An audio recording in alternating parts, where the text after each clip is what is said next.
नारायणाय परिपूर्णगुणार्णवाय विश्वोदयस्थितिलयोन्नियतिप्रदाय ज्ञानप्रदाय विबुधासुरसौख्यदुःख सत्कारणाय वितताय नमो नमस्ते। अभ्रमं भंगरहितं अजडं विमलं सदा आनन्दतीर्थमतुलं भजे तापत्रयापहं। भवति यदनुभावादेडमूकोऽपि वाग्मी जडमतिरपि जन्तुर्जायते प्राज्ञमौलिः सकलवचनचेतो देवता भारती सा मम वचसि निधत्तां सन्निधिं मानसे च। अस्मद्गुरुसमारम्भां टीकाकृत्पादमध्यगां श्रीमदाचार्यपर्यन्तां वन्दे गुरुपरम्पराम्।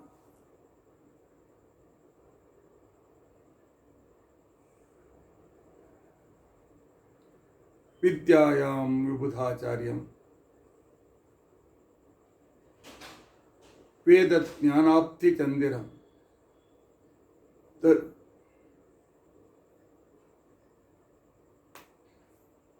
शान्तमार्ताण्डं सत्यध्यानमुनिं भजे। 50 वर्षपर्यन्तं सततं रामपूजकः श्री सत्यप्रमोद गुरुराट भासतां नो हृदम्बरे। बन्धुस्त्वं गुरुरिष्टदैवतमिति त्वत्पादपङ्केरुहं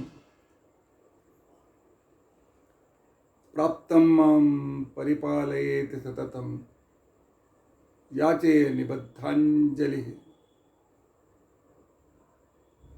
चित्तं मत्कुणदोषचिन्तनविधौ नूनं मनं मा कृथाः। श्री सत्यात्मगुरो त्वदङ्घ्रियुगलं हित्वा न मे सद्गति। यैरहं शुकवत् सम्यक् शिक्षितोऽस्मि कृपालुभिः तान् वन्दे धेनुपाचार्यान् तत्त्वज्ञानार्थसिद्धये। श्री गुरुभ्यो नमः।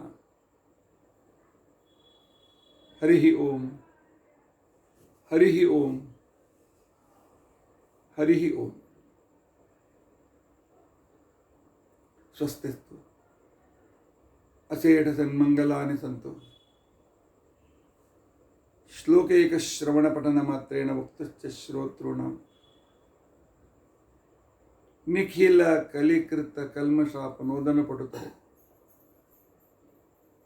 धर्माद्यखिल पुरुषार्थ साधनीभूते अद्य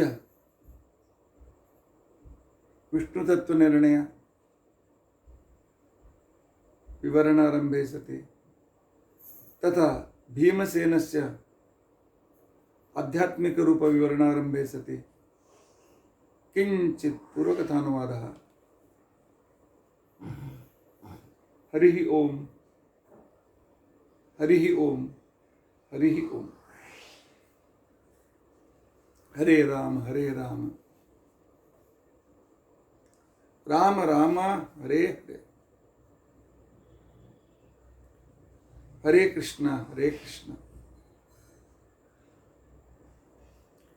कृष्ण कृष्ण हरे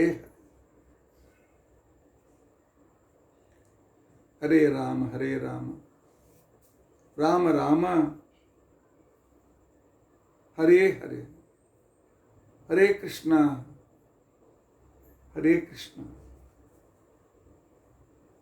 कृष्ण कृष्ण हरे हरे राम राम राम ಹರೇ ಹರೇ ಹರೇ ಕೃಷ್ಣ ಹರೇ ಕೃಷ್ಣ ಕೃಷ್ಣ ಕೃಷ್ಣ ಹರೇ ಹರೇ.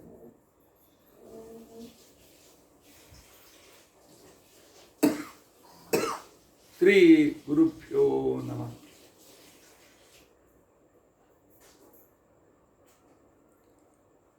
ಹರಿ ಓಂ ಹರಿ ಓಂ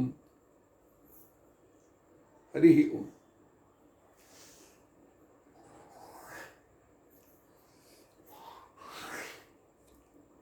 ಶ್ರೀಮದಾಚಾರ್ಯರು ಅನಾದಿ ಕಾಲದಿಂದ ಬಂದ ತಮ್ಮ ವೈದಿಕ ಧರ್ಮವನ್ನು, ವೇದ ಧರ್ಮವನ್ನು ಸ್ಥಿರಗೊಳಿಸುವುದಕ್ಕೋಸ್ಕರ ವೇದದ ಬಗ್ಗೆ ಇರುವ ಸಕಲ ಆಕ್ಷೇಪಗಳನ್ನು ದೂರೀಕರಿಸಿ ವೇದ ನಮಗೆ ಮುಖ್ಯ ಪ್ರಮಾಣ ಅಂತ ತಿಳ್ಕೊಂಡು ಅಂತ ಹೇಳಿ ಹೊರಟಾಗ ವೇದಗಳನ್ನು ಒಪ್ಪಲೇಬೇಕಾ ಅಂತನ್ನೋ ಪ್ರಶ್ನೆ ಬಂದಾಗ ಅನೇಕ ರೀತಿಯಿಂದ ಉತ್ತರವನ್ನು ಕೊಟ್ಟಿದ್ದಾರೆ. ಈಗ ಆ ವಾದವನ್ನು ಉಪಸಂಹರಿಸುತ್ತಾ ಹೇಳ್ತಾರೆ, ನ ಚ ಅನುಮಾನಾದೀನಾಂ ಆಗಮಂ ವಿನಾ ಪ್ರಾಮಾಣ್ಯಂ ಧರ್ಮಾದಿಷು ತದಗೋಚರತ್ವಾತ್.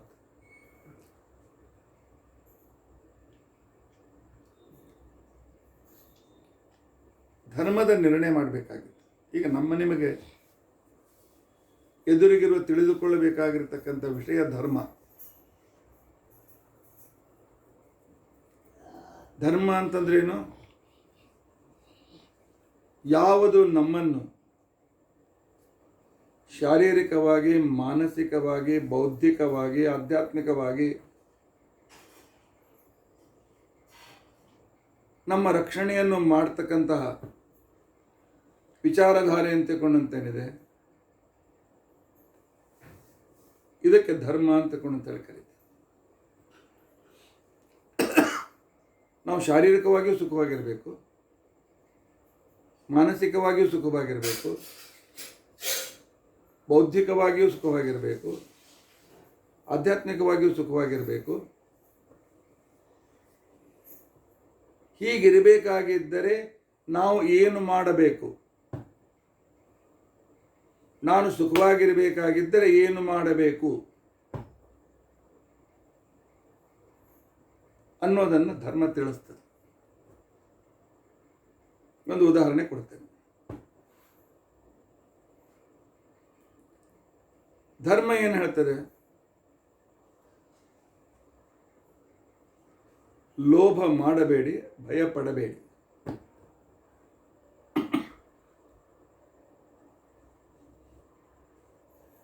ನಿನ್ನೆ ನಮ್ಮ ಶಿಷ್ಯವರ್ಗದಲ್ಲಿರ್ತಕ್ಕಂಥ ಒಬ್ಬಳು ಹೆಣ್ಮಗಳಿಗೆ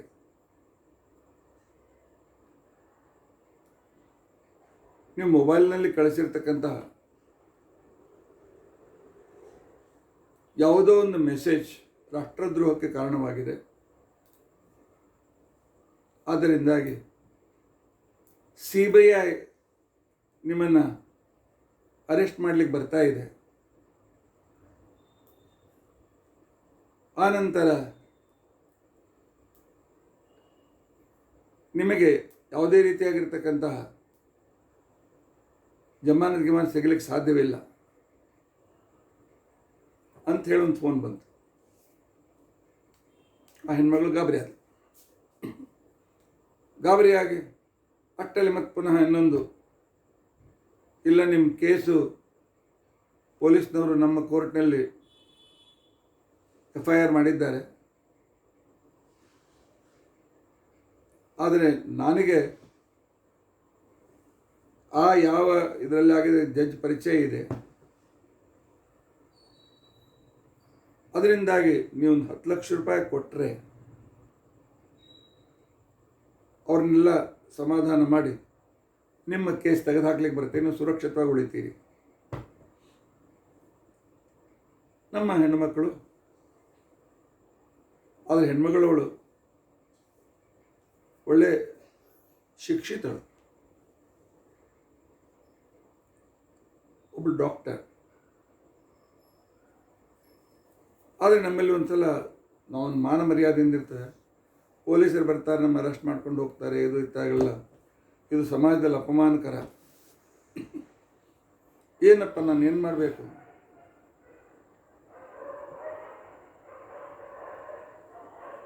ಅಂತೇಳಿ ಗಾಬರಿಯಾಗಿ 10 ಲಕ್ಷ ರೂಪಾಯಿ ತುಂಬ್ತಾಳೆ. ನಂತರ ಗೊತ್ತಾಗ್ತದೆ ಇದು ಸೈಬರ್ ಅಪರಾಧಿಗಳು ಮಾಡಿರ್ತಕ್ಕಂಥ ಕ್ರಮ ಅಂತ ತಿಳ್ಕೊಂಡು. ನಾನು ತಪ್ಪು ಮಾಡದೇ ಇದ್ದಾಗ ಅಂಜಬೇಕ್ಯಾಕೆ? ಅಗ್ರತೋ ನಾರಸಿಂಹಸ್ಯ ಪೃಷ್ಠತೋ ಗೋಪಿನಂದನ. ಬನ್ನಿ ನೋಡೋಣ, ಅರೆಸ್ಟ್ ಮಾಡಿ.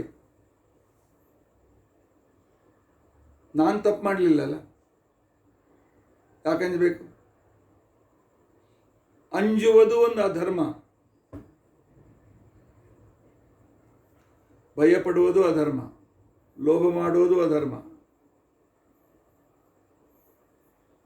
ಅಧರ್ಮದಿಂದ ಲಂಚ ಕೊಟ್ಟವರು ಕೊಡುವುದು ಅಧರ್ಮನೇ. ಅಯೋಗ್ಯರಿಗೆ ಲಂಚ ಕೊಡುವುದು ಅಧರ್ಮ ಅಂತ ಕೊಡೇಬಾರದು. ಉಲ್ಟಾ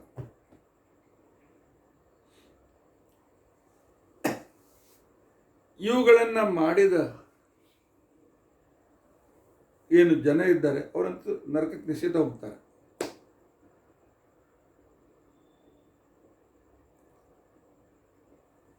ಆದ್ದರಿಂದಾಗಿ ಧರ್ಮ ಮಾಡ್ತಕ್ಕಂಥವ್ರು ಪರಮಾತ್ಮ ರಕ್ಷಣೆ ಮಾಡ್ತಾನೆ, ಅಥವಾ ಮೇಲಿಂದ ಮೇಲೆ ಪರಮಾತ್ಮ ಪರೀಕ್ಷೆ ಮಾಡ್ತಾನೆ. ಆ ಒಂದು ಟೆನ್ಷನ್ನಲ್ಲಿದ್ದಾಗ ಜನ ನಮ್ಮನ್ನು ಮೋಸ ಮಾಡೋದು ಸುಲಭವಾಗಿ ಮೋಸ ಮಾಡ್ತಾರೆ. ಇಂಥ ಸಂದರ್ಭದಲ್ಲಿ ನಾವು ದೇವರನ್ನು ನಂಬಿದ್ದೇನೆ, ನಾನು ಅಂಜೋದಿಲ್ಲ ಅಂತ ನಿರ್ಧಾರ ಮಾಡಿದರೆ ಇದು ಧರ್ಮಾಚರಣೆ ಆಗ್ತದೆ. ದೇವರು ನಮ್ಮನ್ನು ಸಂರಕ್ಷಣೆ ಮಾಡ್ತಾರೆ. ಯಾಕೆ ಈಗೆಲ್ಲ ದಿನಾಲು ಫೋನ್ನಲ್ಲಿ ಹೇಳ್ತಾರಲ್ಲ, ಇಂಥದ್ದೇನಾದರೂ ಫೋನ್ ನಿಮಗೆ ಬಂದರೆ ನಮಗೆ ಸೈಬರ್ ಸೈಟಿಗೆ ಇದನ್ನು ತಿಳಿಸಿ ಅಂತ ತಿಳ್ಕೊಂಡು ಅಂತೇಳಿ. ಆಗ ಅವರು ನಮ್ಮ ಫೋನು ಟ್ಯಾಪ್ ಮಾಡಿಕೊಂಡೆಲ್ಲ ಇದು ಮಾಡ್ಕೊಂಡು ಅನುಕೂಲ ಮಾಡಿಕೊಡ್ತಾರೆ. ಆದರೆ ಭಯಪಟ್ಟರೆ ದೇವರು ಅನುಗ್ರಹ ಮಾಡೋದಿಲ್ಲ. ಯಾಕೆ ನನ್ನ ಮೇಲೆ ವಿಶ್ವಾಸ ಇಲ್ಲ ಅಂತ ಅರ್ಥ. ಆದರೆ ಇದೆಲ್ಲ ವಿಷಯ ಮುಂದೆ ಅವನಿಗೆ ನರಕ ಆಗ್ತದೆ, ನಮಗೆ ಒಳ್ಳೆಯದಾಗ್ತದೆ, ಇದನ್ನಂತೂ ಪ್ರತ್ಯಕ್ಷ ಅಂತೂ ಕಾಣಿಸೋದಿಲ್ಲ. ಆ ನಂತರ ಲಾಜಿಕಲಾಗಿ ಥಿಂಕಿಂಗ್ ಮಾಡಲಿಕ್ಕೂ ಆಗೋದಿಲ್ಲ. ಯಾಕೆ? ನಮ್ಮ ಲಾಜಿಕ್ ಎಲ್ಲಿ ತನಕ ಹೋಗ್ಲಿಕ್ಕೆ ಸಾಧ್ಯತೆ ಇದೆ? ನಮ್ಮ ಲಾಜಿಕ್ಕು ನಮಗೆ ಗೊತ್ತಿದ್ದ ವಿಷಯದ ಬಗ್ಗೆ ನಾವು ಲಾಜಿಕ್ ಮಾಡ್ಲಿಕ್ಕೆ ಆಗ್ತದೆ. ಹೇಗೆಂದರೆ ಉದಾಹರಣೆಗೆ ಅಲ್ಲಿ ಹೊಗೆ ಕಾಣಿಸ್ತಾ ಇದೆ, ಬೆಂಕಿ ಇರಲೇಬೇಕು ಅಂತ ತಿಳ್ಕೊಳ್ಳುತ್ತೆ. ಯಾಕೆ? ನಮಗೆ ಹೊಗೆ ಬೆಂಕಿ ಇದ್ದಲ್ಲಿ ಹೊಗೆ ಇದ್ದದ್ದನ್ನು ನೋಡಿ ಅನುಭವ ಇದೆ. ಆ ಅನುಭವ ನೆನಪು ಮಾಡಿಕೊಂಡು ನಾವು ಎರಡು ವಸ್ತುಗಳು ಜೊತೆಯಲ್ಲಿರ್ತಕ್ಕಂಥ ಆ ವ್ಯಾಪ್ತಿಯನ್ನು ನೋಡಿಕೊಂಡು, ಹಾಗಾದರೆ ಇದು ಇದೆ ಇದ್ಮೇಲೆ ಅದು ಇದೆ ಅಂತ ತಿಳ್ಕೊಂಡು ಅಂತೇಳಿ ನಾವು ಇಮ್ಯಾಜಿನ್ ಮಾಡ್ತೇವೆ. ಈ ರೀತಿಯಾಗಿ ವಿಚಾರ ಮಾಡಿ ಒಂದು ಇಮ್ಯಾಜಿನೇಷನ್ ಮಾಡಿ ಅದರ ಬಗ್ಗೆ ತಿಳಿದುಕೊಳ್ಳುವುದು ಅಂತ ಅನ್ನೋದಕ್ಕೇ ನಮ್ಮಲ್ಲಿ ನೋಡಿ ಲಾಜಿಕ್ ಅಂತ ಕರೀತೇವೆ. ಆದರೆ ಯಾವ ವ್ಯಕ್ತಿಗೆ ಬೆಂಕಿ ಅಂತನ್ನೋದೇ ಗೊತ್ತಿಲ್ಲ, ಬೆಂಕಿ ಅಂತನ್ನೋದೇ ನನಗೆ ಗೊತ್ತಿಲ್ಲ ಅವನಿಗೆ, ಅಂತ ಕೆಲವು ಅತಿ ಇಂಟೀರಿಯರ್ ದ್ವೀಪಗಳಲ್ಲಿ, ಸಮುದ್ರದಲ್ಲಿ ಎಷ್ಟೋ ಸಣ್ಣ ಸಣ್ಣ ದ್ವೀಪಗಳಿವೆ. 50 ಮನೆ ಇದ್ದ ದ್ವೀಪ ಇವೆ, 1000 ಮನೆ ಇದ್ದ ದ್ವೀಪ ಇವೆ, 100 ಮನೆ ಇದ್ದ ದ್ವೀಪಗಳಿವೆ. ಇನ್ನೂ ಅಲ್ಲಿಯವರೆಗೂ ಸಿವಿಲೈಸೇಷನ್ ಹೋಗೇ ಇಲ್ಲ. ಅವ್ರಿಗೆ ಕಡ್ಡಿಬಿಡಿ ಗೊತ್ತಿಲ್ಲ, ಬೆಂಕಿ ಗೊತ್ತಿಲ್ಲ.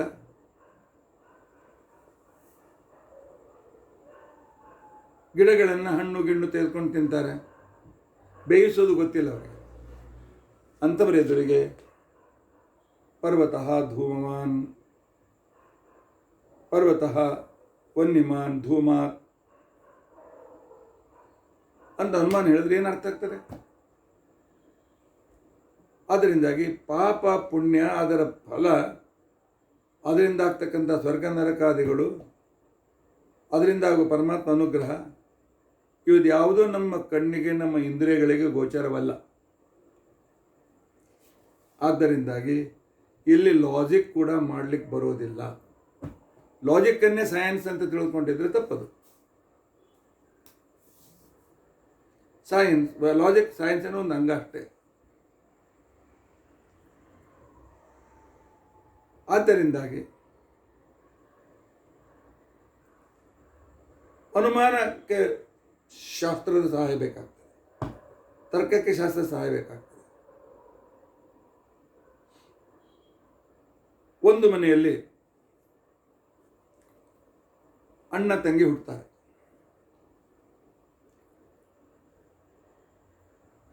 ತಂಗಿ ಅಣ್ಣ ಹುಟ್ಟುವಾಗಲೇ ಮೆಂಟಲ್ ರಿಟೈರ್ಡ್. ಎರಡನೇ ಸಂತಾನ ಬೇಕು ಬೇಡು ಅಂತ ತಂದೆ ತಾಯಿಗಳು ಕೊನೆಗೆ ಧೈರ್ಯ ಮಾಡಿ ಪಡಿತಾರೆ. ಅದು ಹೆಣ್ಮಗಳು ಅವಳು ಒಳ್ಳೆ ಪರಿಪೂರ್ಣವಾಗಿ ಚೆನ್ನಾಗಿರ್ತಾಳೆ, ಸುಂದರವಾಗಿದ್ದಾಳೆ, ಬುದ್ಧಿವಂತಳಾಗಿ ಎಲ್ಲೂ ಆಗಿದ್ದಾಳೆ. ಮತ್ತು ಈ ಮೊದಲನೇ ಮಗ ಯಾಕಾಗಲಿಲ್ಲ? ಆಗ ನಾವು ವಿಚಾರ ಮಾಡ್ತೀವಿ, ಅಲ್ಲಿ ಕೇಳಿ, ಇದನ್ನು ಬಹುಶಃ ಹಿಂದಿನ ಜನ್ಮದ ಪ್ರಾರಬ್ಧ ಕರ್ಮ ಆಗಿದೆ, ಒಂದು ಪಾಪ ಮಾಡಿ ಬಂದಿದ್ದಾನೆ. ಇದು ನಮ್ಮ ಅನುಮಾನವಾಯಿತು. ಅದರ ಜೊತೆಯಲ್ಲಿ ಯಾವ ಪಾಪ ಮಾಡಿರ್ತೀವಿ ಅಂತಹ ಪಾಪಕ್ಕನುಸಾರವಾಗಿ ಪರಮಾತ್ಮ ನರಕವನ್ನು ಅನುಭವಿಸಿ ಆ ಲಕ್ಷಣ ಇಟ್ಟು ನಮ್ಮನ್ನು ಕಳಿಸ್ತಾನೆ. ಇನ್ನೊಬ್ಬರಿಗೆ ಯಾವಾಗಲೂ ಪೀಡೆ ಕೊಟ್ಟು ಅವರು ಚಿಂತಾಕ್ರಾಂತರಾಗಿರುವಂತೆ ಮಾಡಿ ಅವರ ಆ ಬುದ್ಧಿಯ ಮೇಲೆ ನಾವು ಬಹಳ ಎಕ್ಸ್ಪೆಕ್ಟ್ ಮಾಡಿದ್ದರೆ ಈ ಜನ್ಮದಲ್ಲಿ ದೇವರು ನಮಗೆ ಬುದ್ಧಿ ಮತಿಮಂದನನ್ನಾಗಿ ಹುಟ್ಟಿಸ್ತಾನೆ.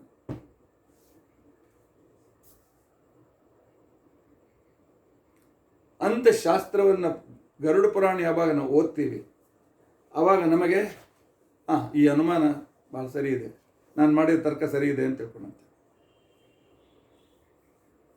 ಅದಕ್ಕೋಸ್ಕರ ಪ್ರತ್ಯಕ್ಷವಾಗಲಿ ಅನುಮಾನವಾಗಲಿ ಅದರ ಜೊತೆಯಲ್ಲಿ ವೇದಾನುಸಾರಿಯಾದ ಪೌರುಷೇಯ ಗ್ರಂಥಗಳು, ಪೌರುಷೇಯ ಗ್ರಂಥಗಳಲ್ಲಿ ಬಂದ ವಿಷಯ, ವೇದದಲ್ಲಿ ಇದ್ದ ವಿಷಯ ಇದ್ದರೆ ಅದು ಪ್ರಮಾಣ.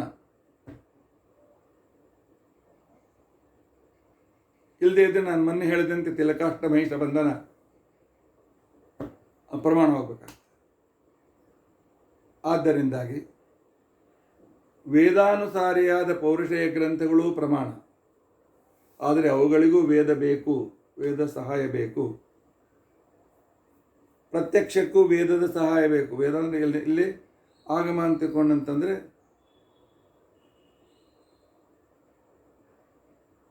ನನಗೆ ಆ ಗಿಡದಲ್ಲಿ 5 ಹಣ್ಣು ಕಾಣಿಸ್ತಾ ಇವೆ. ತತ್ರ ಪಂಚಫಲಾನಿ ಸಂತಿ. ನಾನು ನನ್ನ ಜೊತೆಗೆ ಹೇಳ್ತೇನೆ ಇಲ್ಲ 5, ಅವನು ಹೇಳ್ತಾನೆ ಇಲ್ಲ 3 ಕಾಣಿಸ್ತಾ ಇವೆ ಅಂತ. ಅಷ್ಟರಲ್ಲಿ ಆ ಕಡೆಯಿಂದ ಒಬ್ಬ ಮನುಷ್ಯ ಬರ್ತಾನೆ. ನಾವು ಕೇಳ್ತೇವೆ ಆ ಗಿಡ ನೋಡಿದೇನೆ? ಹೌದು, ಆ ಗಿಡದಾಗ 5 ಹಣ್ಣು ನೋಡಿದೆ ಅಂತ. ಆಗ ನಮ್ಮ ಪ್ರತ್ಯಕ್ಷದಲ್ಲಿ ಏನು ಸಂಶಯವಂತ ದೂರವಾಗ್ತದೆ. ಹೀಗಾಗಿ ಅನುಮಾನಾದೀನಾಂ ಆಚಾರ್ಯರ ಮಾತು, ಅನುಮಾನಾದೀನಾಂ ಆಗಮಂ ವಿನಾ ಪ್ರಾಮಾಣ್ಯಂ ಧರ್ಮಾದಿಷು. ಧರ್ಮದ ವಿಷಯದಲ್ಲಿ ಅತೀಂದ್ರಿಯವಾಗಿರ್ತಕ್ಕಂಥ ಧರ್ಮ, ಪುಣ್ಯ, ಪಾಪ, ಭಗವಂತನ ಅನುಗ್ರಹ, ಮೋಕ್ಷ ಇತ್ಯಾದಿಗಳ ವಿಷಯದಲ್ಲಿ ಆಗಮದ ಸಹಾಯವಿಲ್ಲದೆ ಇದ್ದರೆ ಆಗಮ ಅಂತ ತಿಳ್ಕೊಂಡಂತಂದರೆ ಅಪೌರುಷೇಯ ವಾಕ್ಯ ಅಂತ ಅರ್ಥ. ಅಪೌರುಷೇಯ ವಾಕ್ಯ ಇಲ್ಲದೆ ಇದ್ದರೆ ಆಚಾರ್ಯ ಬರೀ ಆಗಮಂ ವಿನ ಅಂತ ತಿಳ್ಕೊಂಡಂತ ಹೇಳಿದರು. ಟೀಕಾಕೃತ್ಪಾದರು ಜೋಡಿಸ್ತಾರೆ, ಅಪೌರುಷೇಯ ವಾಕ್ಯಂ ವಿನ ಅಪೌರುಷೇಯವಾದ ವೇದ, ಅಪೌರುಷೇಯವಾದಂತೆ ನಿರ್ದೋಷವಾಗಿರ್ತದೆ. ಅಪೌರುಷೇಯವಾಗಿರ್ತಕ್ಕಂಥ ವೇದದ ಸಹಾಯ ಇಲ್ಲದೆ ಇದ್ದರೆ ಪ್ರಮಾಣ ಅಂಥೇಳಿ ಸ್ವೀಕಾರ ಮಾಡಿದ ಪ್ರತ್ಯಕ್ಷ, ಅನುಮಾನ, ಆನಂತರ ಪೌರುಷೇಯ ಗ್ರಂಥ ಇತ್ಯಾದಿಗಳು ಧರ್ಮವನ್ನು ಸಾಧನೆ ಮಾಡೋದಕ್ಕೋಸ್ಕರ ಸಮರ್ಥವಾಗುವುದಿಲ್ಲ. ಅದಕ್ಕೋಸ್ಕರ ಅಪೌರುಷೇಯವಾದ ವಾಕ್ಯವನ್ನು ಒಪ್ಪಿಕೊಳ್ಳಬೇಕು. ಈ ರೀತಿಯಾಗಿ ಆಚಾರ್ಯರು ಹೇಳುತ್ತಾರೆ. ನಚ ಅನುಮಾನಾದೀನಾಂ ಅಂತಿಕೊಂಡಂತ ಹೇಳಿ ಅಲ್ಲಿ ಆಗಮಮ್ಯುನ ಅಂತಿಕೊಂಡ ಅಂತ ಹೇಳಿದ್ದಕ್ಕೆ ಆಗಲೇ ಹೇಳಿದಂತೆ ಟೀಕಾಕೃತ್ಪಾದರ ವಾಕ್ಯ ಅಪೌರುಷೇಯ ವಾಕ್ಯಂ ವಿನಾ ಇತ್ಯರ್ಥ. ಅಂದ್ರೇನು? ಅನುಮಾನಾದೀನಾಂ ಅಂತಂದರೆ ಅನುಮಾನ, ಪ್ರತ್ಯಕ್ಷ, ಪೌರುಷೇಯ ವಾಕ್ಯಗಳಿಗೆ ಅವು ಪ್ರಾಮಾಣಿಕನಂತನ್ಬೇಕಾಗಿದ್ದರೆ ಅವುಗಳಿಗೆ ಅಪೌರುಷೇಯ ವಾಕ್ಯದ ಸಹಾಯ ಬೇಕು. ಯಾಕೆಂದರೆ ಅವುಗಳನ್ನು ನಾವೆಲ್ಲರೂ ತತ್ವವಾದಿಗಳು, ಚಿಂತಕರು, ನಾವು ಪ್ರತ್ಯಕ್ಷ ಅನುಮಾನ ಆಗಮಗಳನ್ನು ಪ್ರಮಾಣ ಅಂತ ಸ್ವೀಕಾರ ಮಾಡಿದ್ದೇವೆ. ಅವು ಪ್ರಮಾಣ ಸ್ವೀಕಾರ್ಯವಾಗ್ತದೆ ಹೊರತು ಅವರು ಆ ಆಗಮದ ಸಹಾಯ ಇಲ್ಲದೆ ಅತೀಂದ್ರಿಯ ವಿಷಯವನ್ನು ತಿಳಿಸೋದಕ್ಕೋಸ್ಕರ ಸಮರ್ಥವಾಗುವುದಿಲ್ಲ ಅಂತ ಈ ರೀತಿಯಾಗಿ ಆಚಾರ್ಯರು ಸಾಧಿಸಿದ್ದಾರೆ.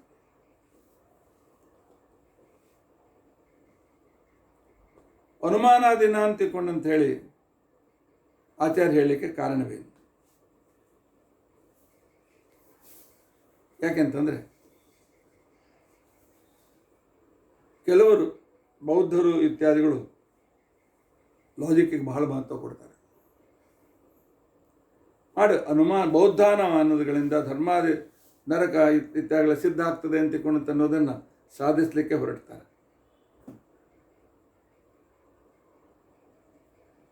ಆದ್ದರಿಂದ ಆಚಾರ್ಯರು ಅನುಮಾನಾದೀನ ಅಂತ ತಿಳ್ಕೊಂಡಂತ ಹೇಳಿ ತಿಳ್ಕೊಂಡಿದ್ದಾರೆ. ಒಂದು ಅನುಮಾನಾದೀನ ಅಂತಂದರೆ ಯಾವುದು ಅಂತಿಕೊಂಡಂತ ಅನ್ನೋದನ್ನು ಅನುಮಾನ, ಪ್ರತ್ಯಕ್ಷ, ಪೌರುಷೇಯ ವಾಕ್ಯಗಳು ಅಂತ ಅರ್ಥವಾಯಿತು. ಯಾಕೆಂದರೆ ಪ್ರತ್ಯಕ್ಷಕ್ಕೆ ಧರ್ಮಾದಿಗಳು ಅತೀಂದ್ರಿಯವಾದ್ದರಿಂದಾಗಿ ಪ್ರತ್ಯಕ್ಷ ಅನುಮಾನಕ್ಕೆ ಗೋಚರವಾಗುವುದಿಲ್ಲ. ಇಲ್ಲ ಮತ್ತು ಬುದ್ಧ, ಜೈನರು, ಜಿನ್ನರು, ಮಹಾವೀರ, ಗೌತಮ ಬುದ್ಧ ಇವೆಲ್ಲ ಜ್ಞಾನಿಗಳು. ಅವರು ಅನುಮಾನ ಪ್ರಮಾಣ ಅಂತ ಹೇಳಿದ್ದಾರಲ್ಲ, ಆಗಮ ಒಪ್ಪದೇ ಇರತಕ್ಕಂಥವರು. ಅವರು ವೇದ ಸುಳ್ಳು ಅಂತಂತಾರೆ, ವೇದ ಅಪ್ರಮಾಣ ಅಂತಂತಾರೆ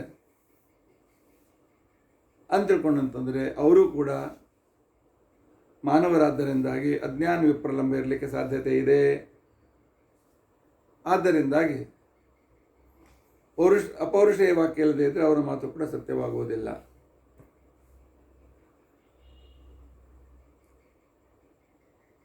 ಮತ್ತು ಇದರಲ್ಲಿ ಪೌರುಷೇಯಗಳನ್ನು, ಪ್ರತ್ಯಕ್ಷ ಮತ್ತು ಪೌರುಷೇಯ ವಾಕ್ಯಗಳನ್ನು ಯಾಕೆ ತೆಗೆದುಕೊಂಡ್ರು? ಅದನ್ನೇ ಉಲ್ಲೇಖ ಮಾಡಿದ್ದಾರೆ. ಯಾಕಂದರೆ ಅದಂತೂ ಅತ್ಯಂತ ವಿಷಯ ಅಂತ ತೋರಿಸ್ಲಿಕ್ಕೆ ಆಗೋದಿಲ್ಲ. ಆದರೆ ತಿಳಿದುಕೊಳ್ಳಬೇಕಾಗಿದ್ದರೆ ಪ್ರತ್ಯಕ್ಷ, ಅನುಮಾನ, ಆಗಮ ಮೂರೂ ಬೇಕು ಅಂತಿಕೊಂಡಂತ ಅನ್ನೋದು ಸರ್ವವಾದಿಗಳಲ್ಲಿ ಸಮ್ಮತವಾದದ್ದು. ಆದ್ದರಿಂದಾಗಿ ಅದನ್ನು ಹೇಳಿದ್ದಾರೆ. ಯಾಕೆಂದರೆ ಯಕ್ಷಾದಿತ್ರತೆಯಂ ಪ್ರಮಾಣಂ ನಮ್ಮೆಲ್ಲರಿಗೂ ಕೂಡ ಶಾಸ್ತ್ರ ನಿರ್ಣಯ ಮಾಡಲಿಕ್ಕೆ ಪ್ರತ್ಯಕ್ಷ, ಅನುಮಾನ, ಆಗಮಗಳು ಸಹಾಯಕವಾಗಿವೆ ಅಂತಿಕೊಂಡಂತ ಅನ್ನೋದು ಹೇಳಿದ್ದಾರೆ. ಆದರೆ ಆಚಾರ್ಯರು ಸರ್ವಸಾಮಾನ್ಯ ವ್ಯವಹಾರದೊಳಗೆ ಏನು ಅಂತಿಕೊಂಡಂತಂದರೆ ಪ್ರಮಾಣಗಳನ್ನು ಉಲ್ಲೇಖ ಮಾಡುವಾಗ ಪ್ರತ್ಯಕ್ಷ, ಅನುಮಾನ, ಆಗಮ ಈ ರೀತಿಯಾಗಿ ಕ್ರಮ ನಾವು ತೆಗೆದುಕೊಳ್ತೇವೆ. ಆದರೆ ಆಚಾರ್ಯರು ಪ್ರತ್ಯಕ್ಷವನ್ನೂ ಬಿಟ್ಟರು, ಆನಂತರ ಪೌರುಷೇಯ ವಾಕ್ಯ ರೂಪವಾದಂಥ ಆಗಮವನ್ನು ಬಿಟ್ಬಿಟ್ರು. ಅನುಮಾನವನ್ನು ಯಾಕೆ ಮೊದಲು ತೆಗೆದುಕೊಂಡ್ರು? ಮತ್ತು ಪ್ರತ್ಯಕ್ಷಾದೀನಾಂ ಅಂತ ಅನ್ಬೋದಾಗಿತ್ತಲ್ಲ. ಪ್ರತ್ಯಕ್ಷಾದೀನಾಂ ಆಗಮಂ ವಿನಾ ಪ್ರಾಮಾಣ್ಯಂ ನ ಪ್ರಾಮಾಣ್ಯಂ ಧರ್ಮಾದಿಷು ಅಂತ ಹೇಳಬೇಕಾಗುತ್ತಲ್ಲ. ಈ ಕ್ರಮವನ್ನು ಯಾಕೆ ಬಿಟ್ಟರು ಅಂತನ್ನೋ ಸಂದರ್ಭದಲ್ಲಿ ಸರ್ವಸಮ್ಮತವಾಗಿರ್ತಕ್ಕಂಥದ್ದು ಪ್ರತ್ಯಕ್ಷಕ್ಕೆ ಕಣ್ಣಿಗೆ ಕಾಣದೇ ಇರತಕ್ಕಂಥ ವಸ್ತುಗಳು ಬೇಕಾದಷ್ಟಿವೆ.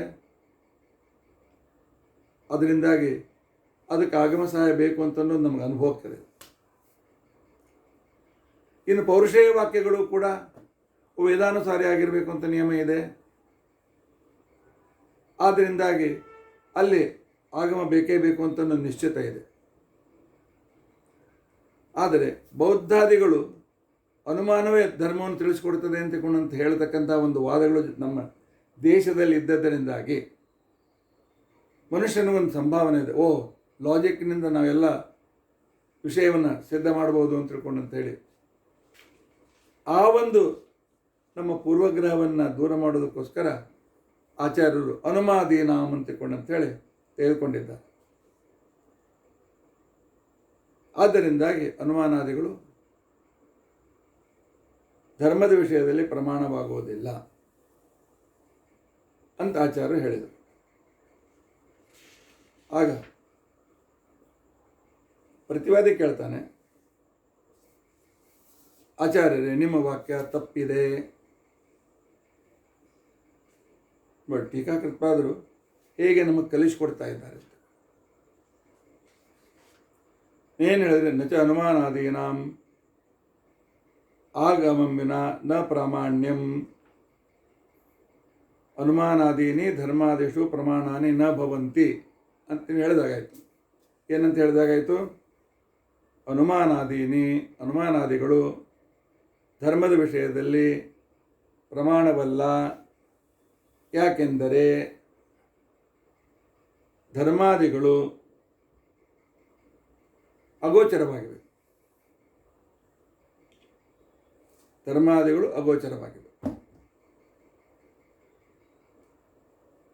ನಿಮ್ಮ ಈ ಅನುಮಾನಕ್ಕೆ ವೈಯಧಿಕರಣ ಅಂತ ದೋಷ ಬರ್ತದೆ. ಆದ್ದರಿಂದಾಗಿ ಶ್ರೀಮದಾಚಾರ್ಯರೇ ನಿಮ್ಮ ಏನು ಸ್ಟೇಟ್ಮೆಂಟ್ ಇದೆ ತಪ್ಪಿದೆ.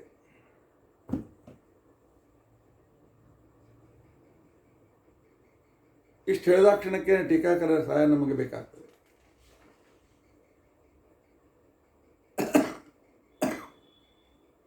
ಇಲ್ಲಿ ಒಂದನ್ನು ತಿಳ್ಕೊಳ್ಬೇಕು. ಸಾಧ್ಯ ಅಂದ್ರೆ ಏನು, ಹೇತು ಅಂತ ತಿಳ್ಕೊಂಡಂತಂದ್ರೇನು, ಉದಾಹರಣೆ ಅಂತಂದ್ರೆ ನಮ್ಮ ಸಾಧ್ಯ ಏನು, ನಮ್ಮ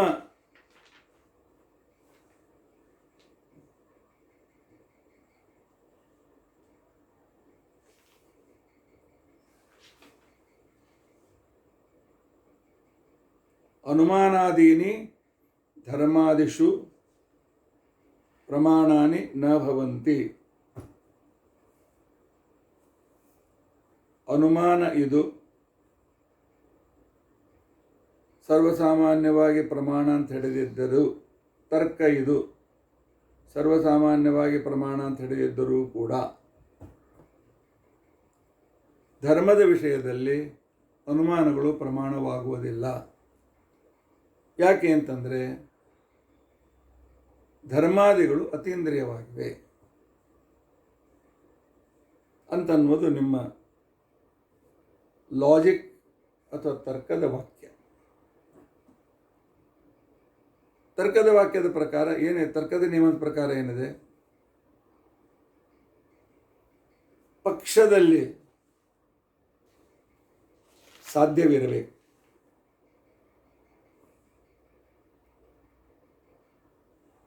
ಅದು ಆ ಹೇತು ಪಕ್ಷದಲ್ಲಿ ಇರಲೇಬೇಕು. ಏನಪ್ಪ ಪಕ್ಷ ಹೇತು ಮತ್ತು ತಲೆ ಕೆಡಿಸ್ಲಿಕ್ಕೆ ಹತ್ತಿರಲ್ಲ ಆಚಾರ್ಯರೇ ಅಂತ ತಿಳ್ಕೊಂಡಂತಂದರೆ, ಹೌದು, ನಾವು ನಿಮಗೆ ಬೇಸಿಕ್ ಕಲಿಸದೆ ಶಾಸ್ತ್ರದ ಪ್ರವಚನ ಮಾಡ್ತಾ ಇದ್ದೇವೆ. ಆಗಲಿ, ಪರ್ವತದಲ್ಲಿ ಬೆಂಕಿ ಇದೆ, ಎಲ್ಲಿ ನಾವು ನಮ್ಮ ಸಾಧ್ಯ ಏನು ಬೆಂಕಿ ಅಂತ ಹೇಳೋದು ಸಾಧ್ಯ, ಬೆಂಕಿ ಇದೆ ಅಂತಲೂ ಸಾಧಿಸ್ತಾ ಇದ್ದೇವೆ. ಸಾಧ್ಯ ಅಂದರೆ ಸಾಧಿಸೋದು. ಅದು ಎಲ್ಲಿದೆ ಅಂತ ಹೇಳ್ತೀವಿ, ಅದಕ್ಕೆ ಪಕ್ಷ ಅಂತ ಕರೀತಾರೆ. ಆ ನಂತರ ಸಾಧಿಸ್ತಾ ಇದ್ದೇವಲ್ಲ, ಬೆಂಕಿಯ ಬಗ್ಗೆ ವಿವರಣೆ ಮಾಡ್ತಾ ಇದ್ದೇವೆ, ಇದಕ್ಕೆ ಸಾಧ್ಯ ಅಂತ ಕರೀತಾರೆ. ಬೆಂಕಿ ಇರಬೇಕಾಗಿದ್ದರೆ ಏನನ್ನ ನೋಡಿ ಬೆಂಕಿ ಇದೆ ಅಂತ ಹೇಳ್ತಾ ಇದ್ದೇವೆ? ಧೂಮಾತ್ ಅಂತನೂ ಹೇತು ಅಂದ್ರೆ ಕಾರಣ. ಹೊಗೆ ಇರುವುದರಿಂದ ಈ ಪರ್ವತದಲ್ಲಿ ಈ ಬೆಂಕಿ ಇದೆ. ಬೆಂಕಿ ನಮಗೆ ಕಾಣಿಸ್ತಾ ಇಲ್ಲ, ಆದರೆ ಹೊಗೆಯಿಂದ ನಾವು ಇಮ್ಯಾಜಿನ್ ಮಾಡ್ತೇವೆ. ಆದರೆ ನಾವು ಎಲ್ಲಿ ಸಾಧಿಸ್ತಾ ಇದ್ದೇವೆ? ಪಕ್ಷದಲ್ಲಿ ಸಾಧಿಸ್ತಾ ಇದ್ದೇವೆ. ನಿಮ್ಮ ಅನುಮಾನ ಏನು? ಅನುಮಾನ ಇದು ಪಕ್ಷ. ಧರ್ಮದ ವಿಷಯದಲ್ಲಿ ಪ್ರಮಾಣವಾಗುವುದಿಲ್ಲ. ಧರ್ಮದ ವಿಷಯದಲ್ಲಿ ಅನುಮಾನಗಳನ್ನು ಪ್ರಮಾಣವಾಗುವುದಿಲ್ಲ.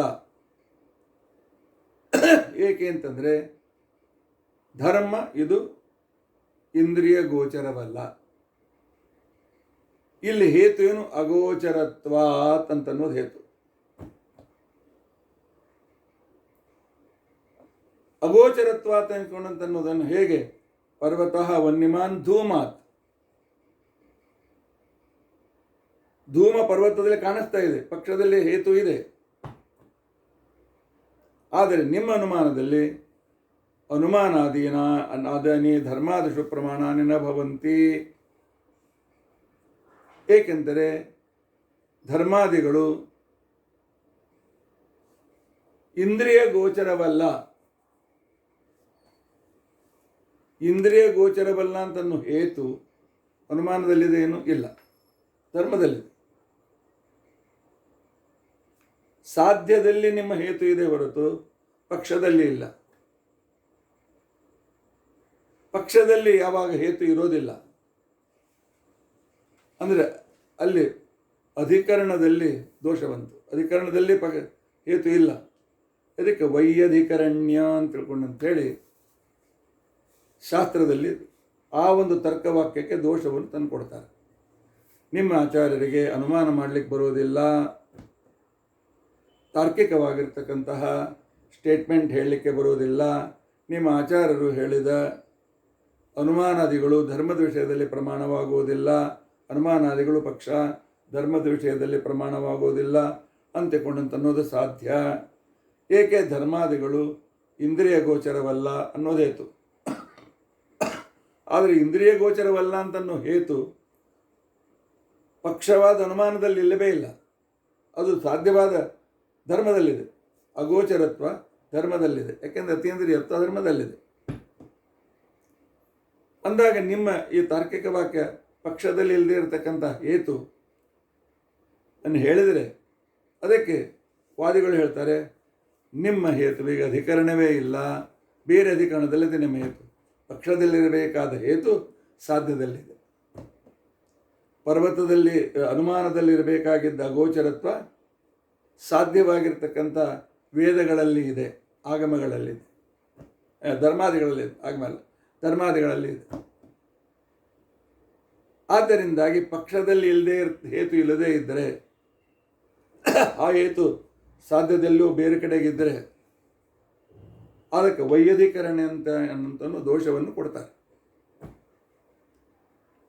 ಧರ್ಮಾದೀನಾಂ ತದಗೋಚರತ್ವಾತಿಥಿ ವೈಯಧಿಕರಣ್ಯಂ ಅಂತ ಎದುರಾಳಿ ಶ್ರೀಮದಾಚಾರ್ಯರ ಮಾತು ತಪ್ಪಿದೆ.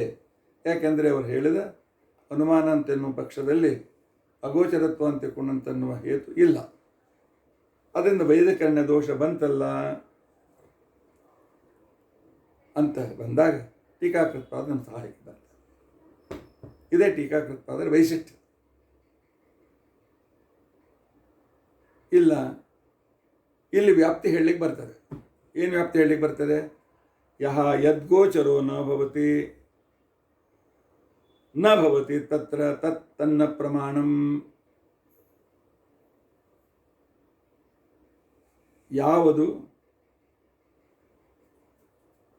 ಯಾವುದರಿಂದ ತಿಳಿಯಲ್ಪಡುವುದಿಲ್ಲ, ಅದು ಪ್ರಮಾಣವಾಗುವುದಿಲ್ಲ ಅಂತ ಅನ್ನುವ ವ್ಯಾಪ್ತಿಯನ್ನು ಮಾಡಿ ನಾವು ಅನುಮಾನ ಪ್ರಮಾಣವಲ್ಲ ಅಂತನ್ನೋದನ್ನು ಸಾಧಿಸಲಿಕ್ಕೆ ಬರ್ತದೆ. ಯಾಕೆಂತಂದರೆ ಅನುಮಾನವು ಧರ್ಮಾದಿಗಳಲ್ಲಿ ಇರಬೇಕಾಗಿರ್ತಕ್ಕಂಥ ಗೋಚರತ್ವವನ್ನು ತಿಳಿಸಿಕೊಡೋದಿಲ್ಲ. ಆದ್ದರಿಂದ ಅದು ಪ್ರಮಾಣವಲ್ಲ ಅಂಥೇಳಿ ವ್ಯಾಪ್ತಿಯನ್ನು ಹೇಳಿ ನಾವು ನಿಮಗೆ ಸಮಾಧಾನ ಮಾಡಲಿಕ್ಕೆ ಬರ್ತದೆ. ಅಂದರೆ ಏನರ್ಥ? ಹೇತುವಿನಲ್ಲಿ ಪಕ್ಷದಲ್ಲಿ ಹೇತು ಇಲ್ಲದೇ ಇದ್ದರೂ ಕೂಡ ಜಗತ್ತಿನಲ್ಲಿ ಪ್ರಮಾಣ ಅಂತೇಳಿ ಅನುಮಾನ ವಾಕ್ಯಗಳನ್ನು ಹಿಡಿಯಲಾಗಿದೆ. ಅನುಮಾನವನ್ನು ಹಿಡಲಿಕ್ಕೆ ಸಾಧ್ಯವಾಗ್ತದೆ. ಯಾಕೆ ಅಂತಿಕೊಂಡಂಥ ಉದಾಹರಣೆಗೆ ರೂಪ ನಮ್ಮ ಕಿವಿಗೆ ಗೋಚರವಾಗ್ತದೆಯಾ? ಅದು ಕಣ್ಣಿಗೆ ಗೋಚರವಾಗ್ತದೆ, ಕಿವಿಗೆ ಗೋಚರವಾಗುವುದಿಲ್ಲ. ಅಂತಹ ಸಂದರ್ಭದಲ್ಲಿ ರೂಪದ ವಿಷಯದಲ್ಲಿ ಶ್ರವಣೇಂದ್ರಿಯ ಪ್ರತ್ಯಕ್ಷ ಪ್ರಮಾಣ ಅಲ್ಲ ಅಂದಾಕ್ಷಣಕ್ಕೇನೆ ಶ್ರವಣೇಂದ್ರಿಯದಲ್ಲಿ ರೂಪದ ಪಕ್ಷದಲ್ಲಿ ರೂಪ ಬರೋದೇ ಇಲ್ಲ, ಅಲ್ಲಿ ಎಲ್ಲೇ ಇಲ್ಲ. ಆದರೆ ಅದು ಅಂಡರ್ಸ್ಟುಡ್, ಅನುಭವ ಸಿದ್ಧವಾದ್ದರಿಂದಾಗಿ ಅಲ್ಲಿ ಪಕ್ಷದಲ್ಲಿ ಹೇತು ಇಲ್ಲದೇ ಇದ್ದರೂ ಸಹಿತ, ಪಕ್ಷದಲ್ಲಿ ಅಗೋಚರತ್ವ ಹೇತು ಇಲ್ಲದೇ ಇದ್ದರೂ ಕೂಡ ಅಂತಹ ಲಾಜಿಕ್ಕನ್ನು ನಾವು ಸಾಮಾನ್ಯವಾಗಿ ಸ್ವೀಕಾರ ಮಾಡಿದ್ದೇವೆ. ಇದನ್ನು ಇನ್ನೂ ಸ್ವಲ್ಪ ಸುಲಭ ಮಾಡಿ ಹೇಳಬೇಕು ಅಂತಂದರೆ ನಾನು ಹೇಳ್ತೇನೆ.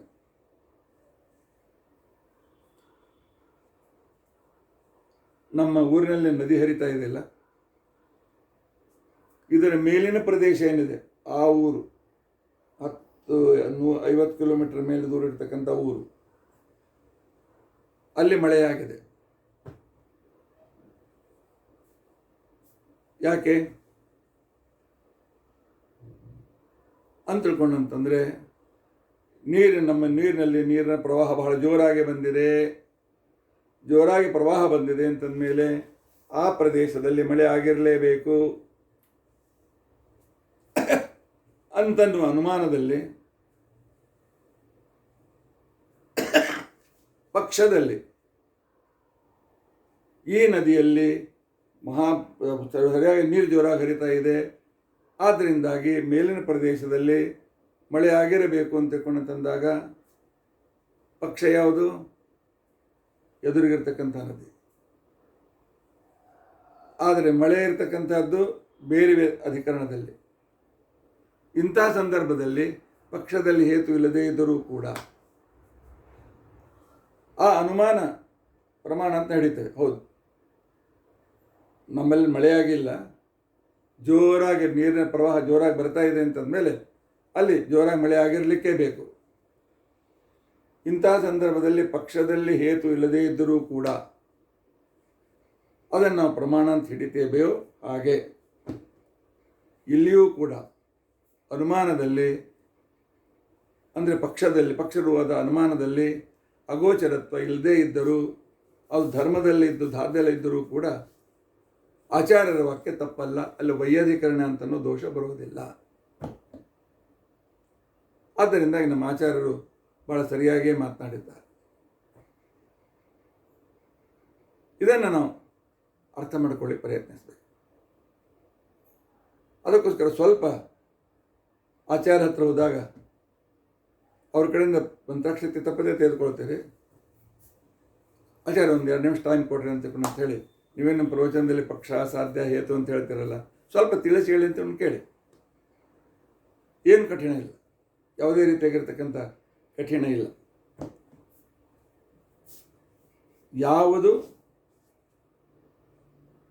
ಯಾವುದಕ್ಕೆ ಗೋಚರವಾಗುವುದಿಲ್ಲ, ಶ್ರವಣೇಂದ್ರಿಯಕ್ಕೆ ರೂಪ ಗೋಚರವಾಗುವುದಿಲ್ಲ.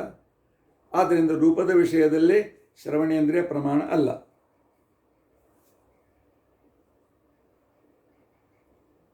ಅನುಮಾನದಿಂದ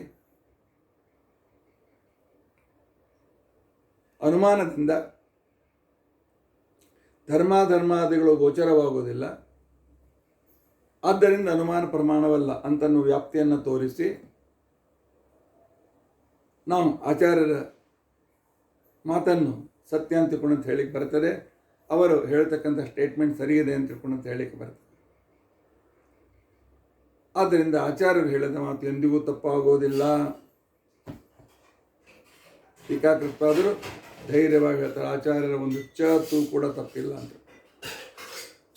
ಅದಕ್ಕೋಸ್ಕರ ಆಚಾರ್ಯರ ಗ್ರಂಥದ ಬಗ್ಗೆ ಇರತಕ್ಕಂಥ ಒಂದು ಸಂಪೂರ್ಣ ಆಳವಾದ ಜ್ಞಾನ ಟೀಕಾಕೃತದಲ್ಲಿದೆ ಅಂತ ಅನ್ನೋದು ಸಿದ್ಧವಾಗ್ತದೆ. ಇಂಥ ರೀತಿಯಾಗಿರಬೇಕಾಗಿರ್ತಕ್ಕಂಥದ್ದು ಅಷ್ಟು ಆ ಗ್ರಂಥದಲ್ಲಿ ಆಳವಾದ ಅಭ್ಯಾಸ ಇರಬೇಕು.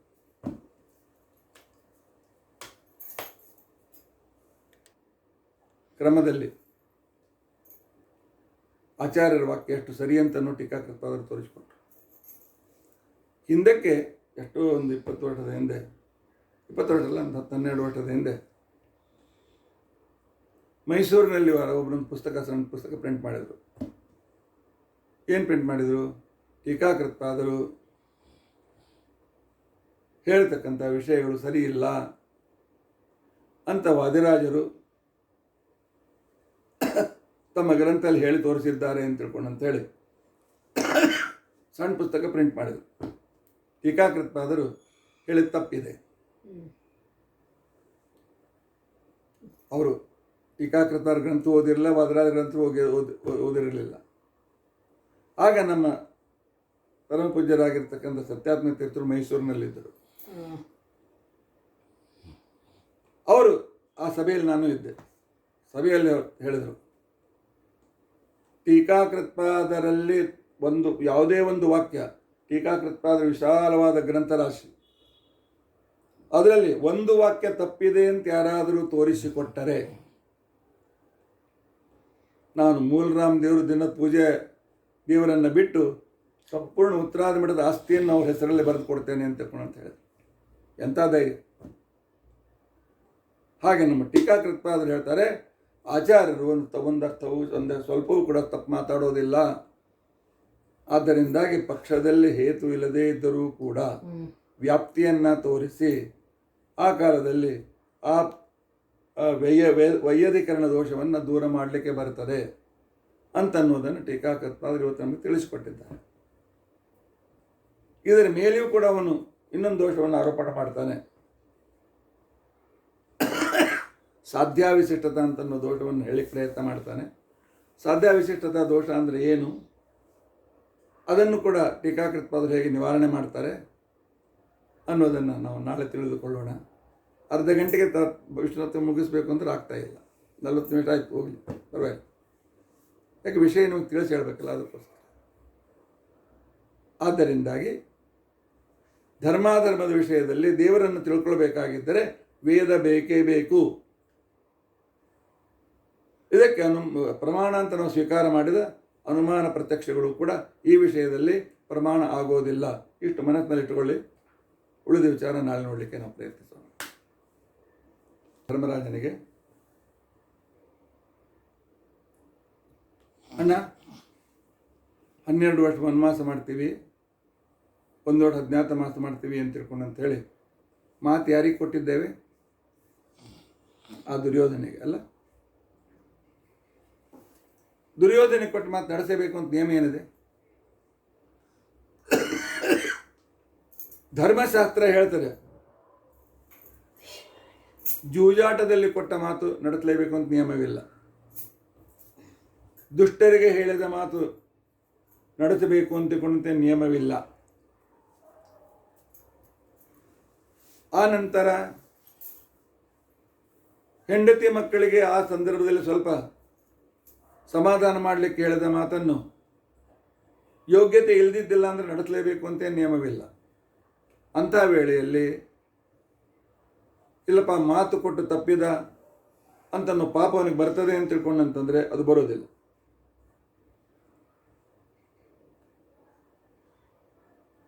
ಅಕ್ಷದ್ಯೂತಂ ನಿಕೃತಿಂ ಪಾಪಮೇವ ನ ಕಚ್ಚಿತ್ ವಿಧಿರಸ್ಯಾಸ್ತಿ ತೇನ ನ ತದ್ಯೂತಂ ದ್ಯೂತಹೃತಂ ವದಂತಿ ಭೀತೇನ ದತ್ತಂ ದ್ಯೂತ ದತ್ತಂ ತಥೈವ ದತ್ತಂ ಕಾಮಿನ್ಯೈ ಪುನರಾಹಾರ್ಯಮೇವ.